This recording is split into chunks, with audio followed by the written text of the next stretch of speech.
ಆತ್ಮೀಯ ವಿದ್ಯಾರ್ಥಿ ಮಿತ್ರರೇ, ನಾನು ನಿಮ್ಮ ವೈಶಾಲಿ GR. ನಾನು ಇತಿಹಾಸ ವಿಭಾಗದ ಸಹಾಯಕ ಪ್ರಾಧ್ಯಾಪಕಿಯಾಗಿ ಸರ್ಕಾರಿ ಪ್ರಥಮ ದರ್ಜೆ ಕಾಲೇಜು ಭಟ್ಕಳದಲ್ಲಿ ಕಾರ್ಯನಿರ್ವಹಿಸ್ತಾ ಇದ್ದೇನೆ. ಈ ವಿಡಿಯೋದಲ್ಲಿ ಕರ್ನಾಟಕ ಯೂನಿವರ್ಸಿಟಿ ಧಾರವಾಡದ BA NEP ಹಿಸ್ಟ್ರಿ ವಿಭಾಗದ ಮೊದಲ paper prehistoric age to Kushanas, ಇದರ ಬಗ್ಗೆ ನಾನು ಈ ವಿಡಿಯೋದಲ್ಲಿ ನಿಮಗೆ ತಿಳಿಸ್ಕೊಡ್ತೀನಿ. ಹಿಸ್ಟ್ರಿ ಅನ್ನುವಂತಹ ಪದ ಇದು ಗ್ರೀಕ್ ಭಾಷೆ ಹಿಸ್ಟೋರಿಯಾ ಅನ್ನುವಂಥ ಪದದಿಂದ ಹುಟ್ಕೊಂಡಿದೆ. ಹಿಸ್ಟ್ರಿ ಅಂದರೆ ವಿಚಾರಣೆ ಅಥವಾ ತನಿಖೆ ಮಾಡುವಂತ ಹೇಳಿ ಅರ್ಥ. ಇತಿಹಾಸ ಅನ್ನೋದು ಒಂದು ಸಂಸ್ಕೃತದ ಪದ. ಈ ಇತಿಹಾಸವನ್ನು ಬರೆದವರಲ್ಲಿ ಗ್ರೀಕರು ಮೊದಲಿಗರು. ಹೆರೋಡೋಟಸ್ನನ್ನು ಇತಿಹಾಸದ ಪಿತಾಮಹ ಅಂತ ನಾವು ಕರಿತೀವಿ. ಹಾಗಾದರೆ ಇತಿಹಾಸ ಅಂದ್ರೇನು? ಗತಿಸಿ ಹೋದ ಘಟನೆಗಳ ವ್ಯವಸ್ಥಿತವಾದ ಅಧ್ಯಯನವೇ ಇತಿಹಾಸ. History is the record of the main events of the past ಅಂತ ಕೂಡ ಹೇಳ್ಬೋದು. ಇತಿಹಾಸ ಗತಿಸಿ ಹೋದಂಥ ಪ್ರಮುಖ ಘಟನೆಗಳ ದಾಖಲೆ. ಗತಕಾಲದ ಘಟನೆಗಳನ್ನು ಕಾಲಾನುಕ್ರಮವಾಗಿ ಸಂಯೋಜಿಸುವಂತಹ ಕಾರ್ಯ ಏನಿದೆ ಅದನ್ನು ಇತಿಹಾಸದ ಪುನರ್ರಚನೆ ಅಂತ ಕರಿತೀವಿ. ಇತಿಹಾಸದ ಪುನರ್ರಚನೆಗೆ ಆಧಾರಗಳು ಅತ್ಯವಶ್ಯಕ. ಆಧಾರಗಳಿಲ್ಲದೆ ಇತಿಹಾಸ ಇಲ್ಲ. There is no history without sources. ಒಂದೊಮ್ಮೆ ಆಧಾರಗಳಿಲ್ಲದೆ ಇತಿಹಾಸ ರಚನೆ ಮಾಡಿದ್ರು ಅಂತ ಇಟ್ಕೊಳ್ಳಿ, ಆ ಇತಿಹಾಸ ಅದೊಂದು ಕಪೋಲ ಕಲ್ಪಿತ ಅಥವಾ ಕಟ್ಟುಕತೆ ಅಂತ ಅನಿಸ್ಕೊಳ್ಳುತ್ತೆ. ಇತಿಹಾಸ ಪುನರ್ರಚನೆಗೆ ಬಳಸುವಂತಹ ಆಧಾರಗಳನ್ನು ಮೂಲಾಧಾರಗಳು ಅಂತಲೂ ಕರಿಬಹುದು ನಾವು. ಇಂತಹ ಮೂಲಾಧಾರಗಳು ಐತಿಹಾಸಿಕ ಮಹತ್ವವನ್ನು ಹೊಂದಿರಬೇಕಾಗತ್ತೆ.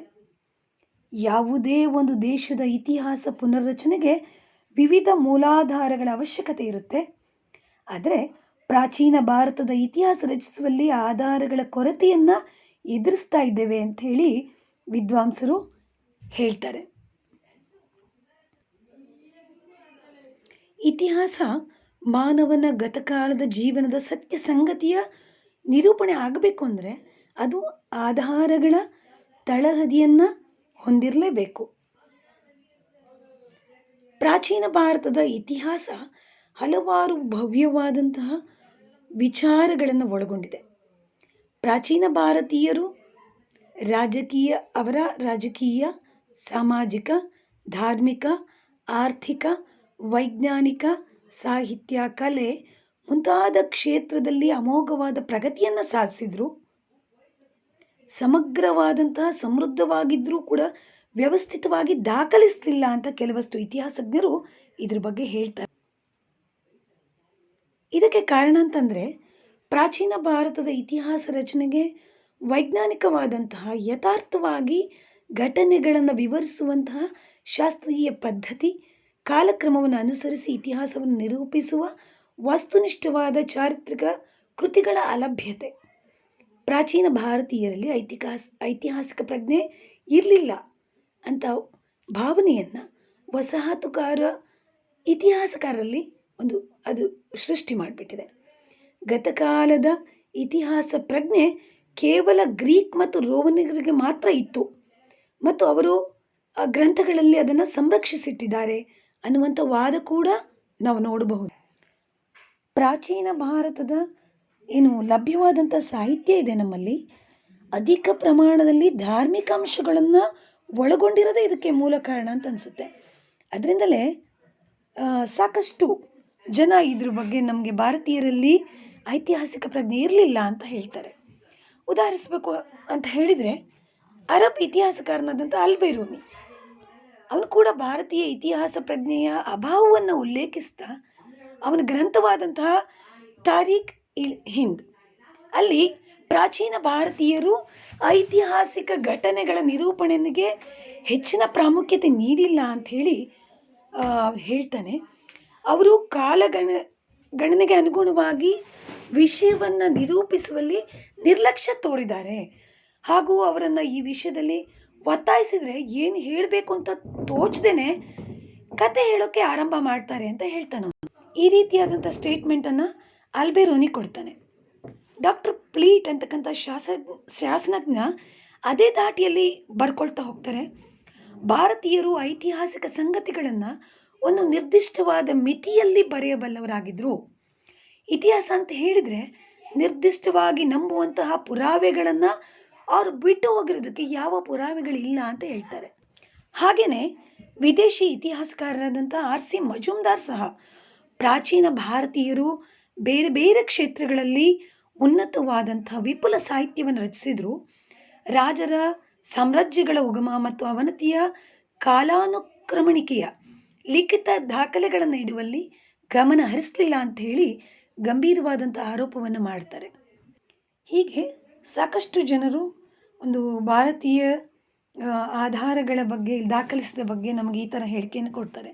ಈ ಎಲ್ಲ ವ್ಯಾಖ್ಯಾನಗಳು ಭಾರತೀಯರಲ್ಲಿ ಇತಿಹಾಸದ ದೃಷ್ಟಿ, ಇತಿಹಾಸದ ಪ್ರಜ್ಞೆ ಎಂದಿಗೂ ಇರಲಿಲ್ಲ ಅಂತ ಭಾವನೆಯನ್ನು ನಮಗೆ ಮೂಡಿಸುತ್ತೆ.